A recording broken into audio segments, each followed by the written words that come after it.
রাজস্থানের মরুভূমিতে নয়, এবার জাহাজের মতো বিশাল এই প্রাণীকে ঘিরে কুমিল্লা জুড়ে চলছে তুমুল কৌতূহল।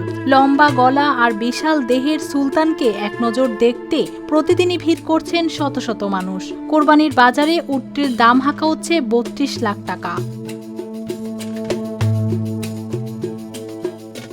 কুমিল্লা সদর দক্ষিণ উপজেলার লক্ষ্মীপুর এলাকার একটি এগ্রো ফার্মে রাখা হয়েছে এই উট। প্রায় ২ মাস আগে রাজস্থান থেকে উটটি নিয়ে আসেন খামারি ব্যবসায়ী জুয়েল আহমেদ। ভিন্ন কিছু করার চিন্তা থেকে এমন উদ্যোগ বলে জানান তিনি। এই উটটা সাধারণত মূলত আনা হয়েছে রাজস্থান থেকে আনার পরে ঢাকা থেকে আরও প্রায় ১০০ কিলো বা বেশি হবে। ওদের থেকে মানে তারা বললো যে এরকম, তো গেলাম দেখে মোটামুটি দেখলাম যে না, ভালো হইলো।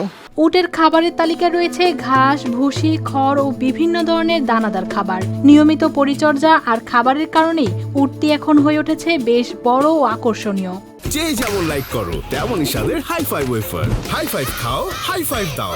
তার বৈশিষ্ট্য হলো গরুর মতোই খাদ্য, ভুট্টা দানা, ভুসি, কুড়া, আপনার সয়াবিন, খোল ইত্যাদি এগুলাই খায় গরুর মতো। তার পছন্দের খাবার হলো কাটা জাতীয় যে ঘাসগুলা বা কাটা জাতীয় যে পাতা এগুলাই তার পছন্দ। খামারি বলেন, দেশে উট পালন নিয়ে মানুষের আগ্রহ তৈরি হচ্ছে, তাই উট আনা হয়েছে পরীক্ষামূলকভাবে। কোরবানির বাজারেও এটিকে ঘিরে বেশ সাড়া পাওয়া যাচ্ছে বলে জানান তিনি। দাম তো চাচ্ছে হচ্ছে ৩২ লক্ষ টাকা। আর দাম ৩২ লক্ষ টাকা, ওটের দাম নিয়ে সাধারণত এটা বলা লাগে না। কারণ হচ্ছে যে একটা ওট বাইরে থেকে আসলে বা বাইরে কি দাম, বা ওরা দেশের মাটিতে আসতে হইলে কিভাবে আসে বা কত টাকা কস্টিং খরচ সব কিছু মিলিয়ে কাউকে বলা লাগে না।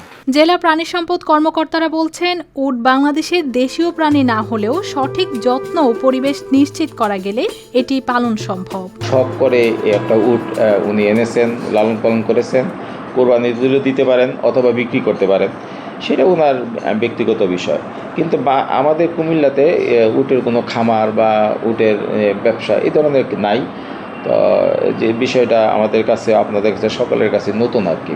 কুমিল্লার পশুর হাটে এমন আয়োজন আগে খুব কমই দেখা গেছে, তাই সুলতানকে ঘিরে এখন পুরো এলাকাতেই চলছে আলোচনা আর কৌতূহল।